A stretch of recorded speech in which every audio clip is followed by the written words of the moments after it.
꼬일 대로 꼬인 정치권 이슈를 재미있게 또 알기 쉽게 분석해 주시는 두 분과 함께하는 코너입니다. 이번 주 탑3 김성환 시사평론가, 장예찬 전 국민의힘 최고위원 모셨습니다. 어서 오십시오. 안녕하세요. 안녕하세요.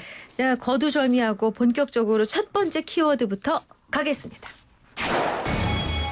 네, 첫 번째 키워드 당권 줄게 단일화.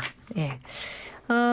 김문수, 이준석 후보의 이제 단일화 이슈가 연일 들려옵니다. 네, 이준석 개혁신당 대선 후보가 어제 긴급 기자회견을 열었어요. 단일화는 없다.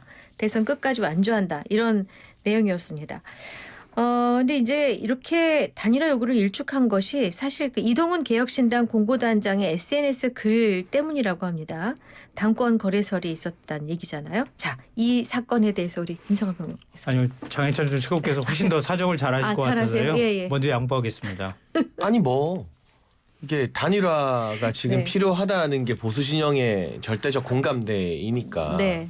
그리고 이재명 후보를 막기 위해서는 무슨 방법이라도 써봐야 되는 거 아니냐라는 국민과 보수 측 지지자들의 염원이 계속해서 무르익고 있지 않습니까? 네. 그러면 국민의힘에서는 김문수 후보가 후보직 제외하면 다 줄 수 있다 이런 입장까지 냈는데 당권이라는 게 뭔가 서류가 아니거든요. 이건 결국 나중에 당원들과 국민들이 선출해야 하는 것이지만 네. 이준석 후보가 만약 이재명 독재 시대를 막겠다. 견제받지 않는 절대 권력을 막겠다는 대의 명분으로 하나가 된다면 국민의힘 당원과 지지자들도 이준석 후보를 영웅으로 생각하겠죠. 그럼 자연스럽게 앞으로 보수 진영에서 정치를 하는데 많은 주도권을 가져가게 되는 것이고 과거 DJP 연합 때는 총리직과 내각 추천권의 절반을 김종필 총리에게 줬습니다. 그러니까 이게 당권이 아니라 당권 할아버지라도 못 줄 일이냐.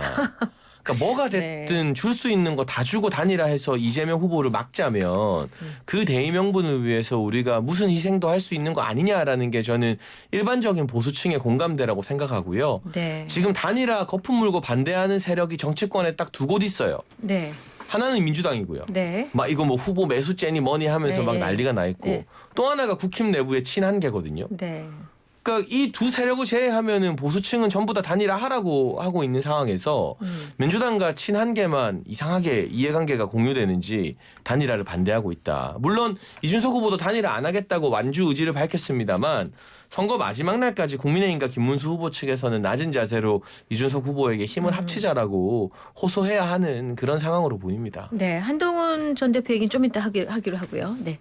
글쎄요, 뭐 이게 연정인지 스토킹인지 구분이 안 돼요. 근데 뭐 전화도 안 받겠다고 하고 전화도 아예 꺼놓는다고 얘기하는 사람한테 자꾸 뭘 좀 주겠다고 얘기를 하고 있는데 제가 볼 땐 가능성이 별로 없는 얘기를 자꾸 지금 희망으로 돌리고 있는 거 아닌가 싶고요. 네. 그러니까 이준석 전 대표 입장에서는 후보 입장에서는 사실 단일화의 필요성이 현재로서는 그렇게 크지 않아요. 단일화를 하고 난 다음에 본인이 얻을 것도 사실은 많지 않고요. 예를 들면 과거처럼 단일화를 하면 우리가 이길 수 있어 이 정도가 돼야 되잖아요. 그러니까 지금 안철수 의원이 지난 대선 때 윤석열 당시 후보하고 단일화한 것도 거의 윤석열 후보가 조금 박빙 우세 상황이었잖아요. 그러니까 단일화하면 조금 더 확실하게 이기지 않을까? 이 정도 기대가 있기 때문에 사실 막판 단일화가 가능한 거거든요. 네. 근데 뭐 지금 택도 없는데 뭔 단일화를 해요. 그러니까 이준석 후보 입장에서는 단일화를 했을 때 진짜 승리할 가능성이 높다. 그러면 전리품을 나눠 가질 가능성이 있잖아요. 근데 그것도 아닌 상황인데. 근데 지금 단일화를 해준다고 하면은 그러면 단일화할 대상이 나의 가치하고 맞아야 되거든요. 앞으로 계속 창창하게 정치할 정치할 시간이 창창하게 남아있는 정치인이잖아요. 그동안에 자기가 여러 우여곡절 속에서도 정치적 자산을 쌓아왔는데 김문수 후보랑 손을 잡게 되면요. 그러면 제가 볼 땐 한동훈 전 대표보다도 못해요.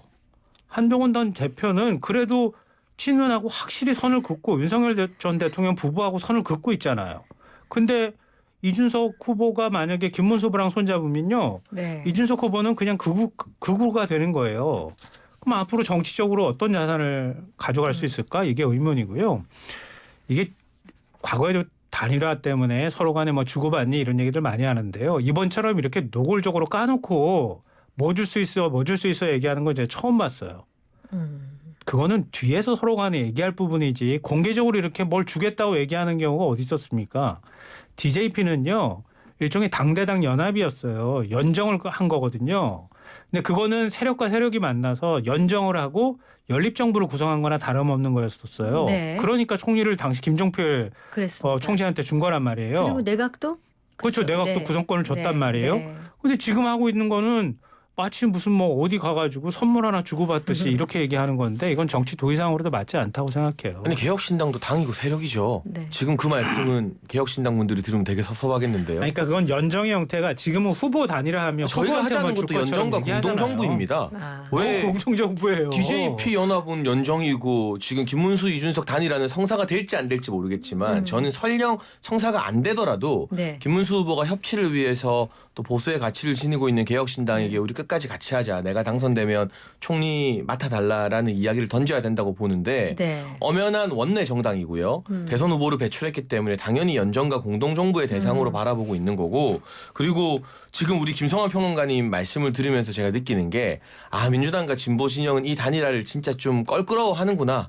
이렇게까지 기를 쓰고 막 재를 뿌리는 걸 보니까 이 단일화가 되면 지금 여러 복수의 여론조사에서 우리가 단순히 수학적 합산을 할 수 없지만 김문수 지지율과 이준석 지지율을 합치면 이재명 지지율을 이기는 결과들이 이번 주부터는 조금씩 나오고 있잖아요. 그러니까 이게 되게 경계는 되는갑다.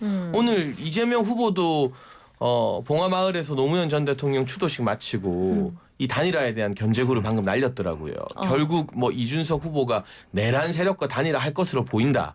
이거는 미리 이제 초치는 어떤 견제구잖아요. 네. 그러니까 이게 단일화가 정치적으로 성사가 되든 네. 때로는 정치적으로 성사가 안 돼도 투표에 의한 단일화가 일어나기도 합니다. 네. 한쪽 지지층이 눈물을 머금고 이 다른 후보에게 표를 던져주는 경우도 왕왕 있는데 뭐가 됐든 이 지지율이 하나로 합쳐지는 것에 대한 민주당과 이재명 후보의 어떤 초조함이 느껴지는 것 같습니다. 네. 아니, 근데 지금 제가 말씀 안 드릴 수가 없는데요. 아니 연정을 하는데 왜 당권을 줘요? 당 합칠 때 하는 얘기죠. 그거는. 그러니까 연정을 하는데 뭔 당권을 줘요? 그러니까 당을 합쳐서 하나로 해서 공동정부를 구성할 수도 있는 거고 그러니까 그거 다 당권 하나로 합치겠다는 뜻이지. 주장은 그런 말을 들은 적이 없다고 아니, 이준석 후보가 직접 그래서 그렇게 이야기했어요. 얘기해서 그냥 제가 반론 차원에서 예. 얘기한 거고요. 네네. 단일화를 부정적으로 전망했다고 얘기하는데 이준석 후보가 얘기하고 있어요. 죽었다 깨도 단일화는 없습니다.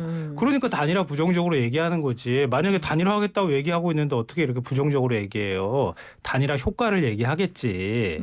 그러니까 그렇게 단일화를 뭐 싫어하는 것처럼 이렇게 얘기하시지만 이준석 후보 입장에서 본다면 말도 안 되는 얘기를 자꾸 하니까. 자, 알겠습니다. 그걸 설명한 거죠. 자, 뭐. 이번 그 논란 때문에 소환된 사람이 이제 한동훈 전 대표예요. 일단 이동훈 단장이 국민의힘 그 인사들의 단일화 요구에 대해서 요거 사실 이준석 후보는 몰랐다고 했습니다. 근데 이동훈 단장 얘기입니다. 대선 후 전당대회에서 한동훈이 당권을 줄까 봐 차라리 이준석한테 주자는 거. 또 하나는 대선에서 지더라도 이준석이 단일화 거부해서 졌다는 프레임을 미리 짜두려는 거. 이거 어떻게 보세요? 제가 말씀드린 것처럼 지금 단일화에 격앙된 반응, 거부 반응 보이는 게 민주당과 친한계인데 이동훈 전 단장이 이런 말 했거든요. 친한계 인사들이 전화 와서 단일화 하지 말라고 한다. 끝까지 완주하라고 한다. 이건 해당 행위죠. 지금 후보가 그리고 네. 국민의힘이 전체적으로 단일화를 위해서 이렇게 낮은 자세로 읍소하고 있는데 친한계가 따로 개혁신당에 연락해서 단일화 하지 말라고 하는 건 이중 플레이고 스파이 간첩 같은 짓을 하고 있는 거죠. 그런데 어쨌거나 지금 이 대선 레이스가 한창 물이 끓고 있는데 이 와중에 당권을 생각한다는 것 자체가 저는 언어 도단이라 생각하고요. 대선 패배하면요. 당권이 다 무의미해집니다. 당이 한바탕 혼란의 소용돌이에 빠질 텐데 그 집안이 망했는데 집문서 누가 가져가느냐 미리 다투는 게 무슨 의미가 있습니까? 네. 지금은 어떻게든 1%라도 승리 가능성을 높이기 위해서 모두가 한마음 한뜻이어야 되는데 왜 유독 친한계만 민주당과 같은 메시지를 내느냐. 단일화에 대해서도. 단일화가 설령 안 되더라도 이준석 후보를 지지하는 보수층의 표를 김문수 후보로 끌어오기 위해서 우리가 하나된 목소리를 내고 더 낮은 자세를 취해야 되는데 저는 예전부터 느꼈던 거지만 한동훈 전 대표가 이준석 후보에게 컴플렉스가 있다고 봐요. 어떤 컴플렉스? 왜냐? 본인보다 더 젊죠. 네. 그리고 선거 승리를 이끌었던 경험이 이준석 후보는 있죠. 아하. 한동훈 후보는 총선 폭망의 주범이지 않습니까?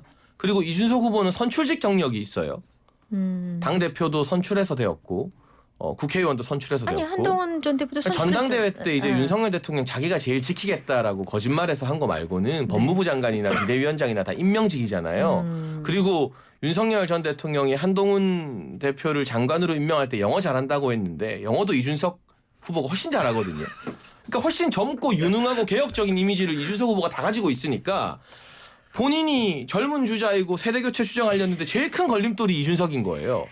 네, 알겠습니다. 그러니까 거기에 대한 컴플렉스로 자꾸 이 단일화 분위기에 초를 치는 거 이거 6월 3일 이후에 하셔라. 지금은 이거 해당 행위다라는 말씀을 드리고 근데 싶습니다. 이제 한 전 대표는 어떤 설명을 하고 있냐면 친윤들이 윤석열 전 대통령과 김건희 여사 뒷배로 호가호위하고 윤석열 부부의 망상을 옆에서 자극하고 이용해서 나쁜 정치해온 사람들이다. 그리고 이번 대선은 친윤 구태를 청산해야 하는 장이 된다. 그래야만 이재명 민주당과 싸움다운 싸움을 할 수 있다. 이런 그 주장을 하고 있는데 실제로 행동은 이준석 개혁신당 쪽에 전화해가지고 단일화하지 말라 그러니까 이거 어떻게 이 모습을 굉장히 좀 객관적으로 봐주세요. 예. 아니 그러니까 제가 얘기를 해도 객관적으로 얘기를 안 들으시니까 이것도 국민의힘은 또 이것도 무너져야 될 청취자 정당이라고 여러분들은 생각한다고 들으세요. 생각하실까 예, 봐. 청취자 여러분들. 예. 근데 지금요 이런 논쟁은 사실은 아까 말씀하셨던 것처럼 선거 공간인데 이런 논쟁에 무슨 도움이 되나 이게 기본적으로 전 생각을 같이 하고 있고요. 둘째로는 대선에서 만약에 국민의힘이 패배한다 그러면요, 그러니까 이건 뭐 당을 다시 만들고 세우는 문제가 아니라 아예 해처모여하듯이 바꿔야 되는 건데 문제는 아까 집문서 얘기하셨잖아요. 네네. 집 망하면 집문서라도 가져가야지. 그렇지 않아요? 그 집문서 지금 누가 가져갈 건지 얘기하고 있잖아요. 그 집문서 지금 친윤계가 들고 있는 거 아니에요? 그러니까 지금 당이 망하든 말든 사람들이 지금 돈 없어서 쓰러지고 있는데 집은 우리가 가져갈 거야 이렇게 얘기하고 있는 거나 다름 아니잖아요. 국민의힘이 지금 자산이 얼마나 많아요. 그거 친윤계가 들고 있겠다는 거 아닌가요? 그리고 대선에서 지고 나면요. 보수 진영은 우리가 어디를 지향해야 될지 어떻게 개혁해야 될지를 얘기해야 되는 거예요. 지금 당 집문서를 어떻게 들고 나가야 될까 그걸 고민하면 안 되는 거거든요. 지금 근데 상대방을 향해서 손가락질을 하는 거예요. 지금 친윤계는 도대체 보수가 어떻게 되길 바라는 겁니까?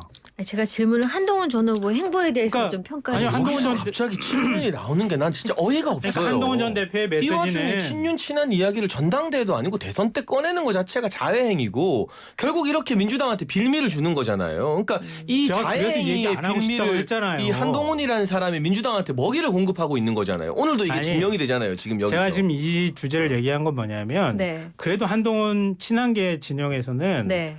어떻게 보수가 바뀌어야 되는가. 우리가 개헌 국면에서도 제대로 선을 긋지 못했고 윤석열 전 대통령 탈당에서도 제대로 목소리를 못 냈고 네. 보수가 어떻게 혁신하는지에 대해서도 제대로 뭔가를 얘기하지 못하고 있다는 지적을 하고 있잖아요. 그러니까 앞으로는 그런 논쟁들을 더 치열하게 해야 할 필요가 있다는 거예요. 보수 가치를 어떻게 다시 세울지. 근데 지금 그 밑에 당권 노리고 그러는 거지 이런 식으로 자꾸 공격한다는 얘기예요.